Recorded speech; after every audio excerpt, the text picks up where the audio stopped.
Brian Miller, good morning. Good morning, Bill. Good morning, guys. All right, so you've had, Andrew, fix the mic. You've had a couple of tough days here, and you now have your opponent who is suing you. What is going on in the assembly, first of all? There are 3 assembly races, and each of them has some sort of a controversy going on right now. Yeah, it's been an interesting week. In your case, so you have explained the process. You send people out to help you get petitions and signatures for these petitions in order to run for re-election. Well, first of all, Bill, I'd like to read my statement. I think it sums it all up, okay. And then we'll take questions after Bill's that. favorite. Okay. Yes, go ahead. I like it. Yeah. Well, he's reading a statement, and there's controversy. I'm absolutely okay with this. As a state legislator who has fought very hard for ethics reform in Albany, I want to be upfront and honest about this issue. All those who carry my petitions are given detailed instructions, and we expect them to be followed. And unfortunately, it appears that one individual took matters into his own hands and may have broken the law. Initially, I had no reason to believe any laws or rules were broken. When asked about the validity of several signatures, the individual was repeatedly dishonest with me. Yesterday, Wednesday, the individual came clean. I will fully cooperate with any ongoing investigation. The individual is no longer working for me or my campaign. And I think that sums it. It does. Tell me, did you? This is for the conservative line. Yes, it is. Does it put your conservative place on the ballot, your place on the conservative ballot, does it put it in any jeopardy? Did you get extra signatures to cover any potential? Yes, we did. We always get extra signatures. And your opponent's going to try to have you removed from the ballot. Yes, we were served yesterday afternoon to further the process in the Supreme Court. Yeah. So, there was, this individual did do some wrongdoing. We spoke with Griffo yesterday, Senator Griffo. Of course, it was his day over at Daylight Donuts. And the senator, I laid the whole thing out because this really just kind of broke yesterday and the day before. But Joe said the problem is not really with Brian. The problem is with the individual. Whoever forged, and this was Joe yesterday, if he forged signatures, that is illegal. It is against the law. Absolutely. Yeah. Our campaign had no knowledge of this. Mm-hmm. We asked the individual numerous times, "Did you do this?" He was working on staff. He did volunteer for the campaign. That was the other thing that your opponent, McAvoy, is saying that you had him out there working while he was being paid not by your campaign, but by the assembly and on staff. Absolutely. Saying not. That is not true. No, that is not true. Yeah. That is not true. As Joe said about that yesterday, because I asked Joe this question yesterday, he said, well, how would you know? How would this person know? He could have taken the day off. He could have taken an afternoon off to go get signatures. He could have been doing it at night.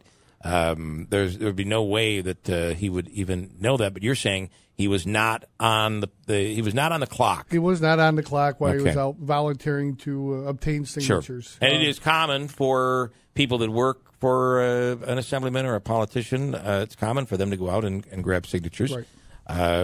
Oftentimes, you're grabbing signatures for other candidates as well. That's just the way the system works. So. How do you feel? I mean, this puts you in a tough position.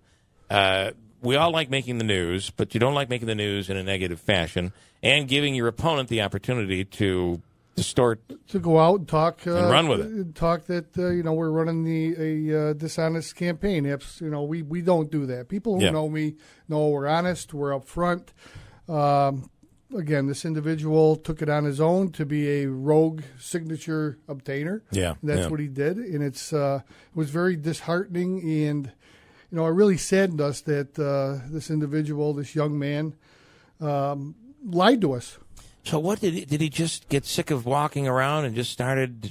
I'm going to come back and fill up the sheet. I don't know what he did. I don't know what he was thinking. He made a tremendous bad decision, not only for us, but for himself. He puts himself in a real huge pickle here. Arrested for this? Yeah. The other thing is, if he was smart, he could have just made the signatures look different. Each one looked different, and it probably never would have been caught. No one ever would have known. Not that you want to look at it that way, but I've got signatures for 25 years for political candidates, and that's one thing that never crosses your mind.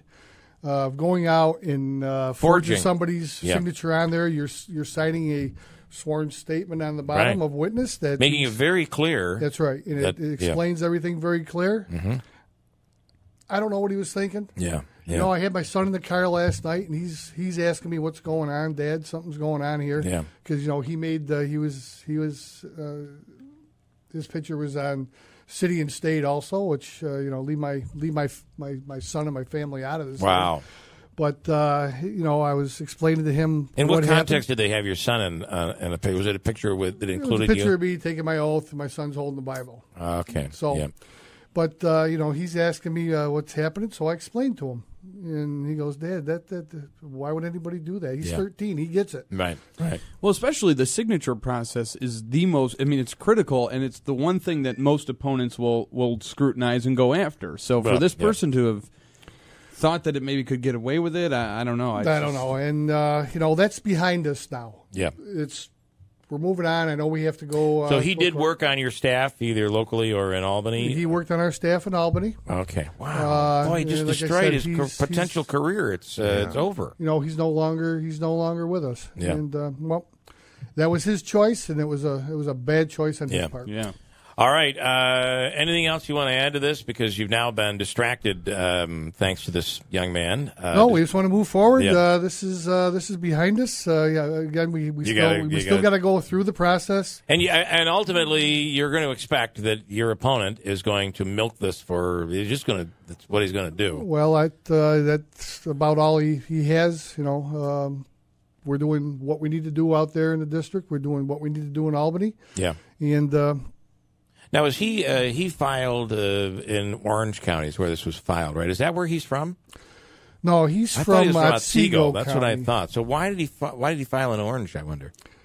I don't know. It seems to be a downstate coalition with him down there, and I think that's what's happening. But I can't say for sure. A little more Democrat down, heavier Democrat. I would figure it'd have to be wherever the signatures were obtained, or wherever he was when the. No. And here's the thing too. Usually, it's not filed by a candidate. You would know more about this than I would. It's usually filed by a person close to the campaign who says that I'm a voter and I'm concerned about the signatures. That's the way it's normally done. This was a very unusual situation from the get-go. Yeah. So it is what it is. But ultimately, as a county legislator, people who are involved in parties, it is a typical thing to carry petitions. And oftentimes you as a candidate will carry a petition, and you might carry a petition for someone else. You might be picking up signatures for Claudia Tenney or for somebody else. This is just packet. That's just what the county committee or the committees do. The number of signatures per form is what, around? The committee works from 12 to 20 on it's not too many. Right. And at the bottom of every single one, there's a witness to these signatures, yes, and that's the person that's carrying the petition. And on the bottom there, I don't have the exact wording, but it makes it very clear. I don't know if the word would be perjury, but it makes it very clear that this is a legal document, and your signature is attesting to the authenticity of these signatures. Absolutely. And that's a legal and punishable by law offense. Yeah. So, again. Poor choice on this individual. And I feel bad. I appreciate you taking the time to give us all the details. And I hate statements being read on the air, but this one I think is a wise decision. Read that statement. You know exactly what you want to say. You want to get every element out, and I think that's the way to go. I think it sums it all up, Bill. You're right. I don't want to miss anything. Here it was. This is it. And we talked about it. All right. Good deal. Brian Miller, thanks, and good luck out there.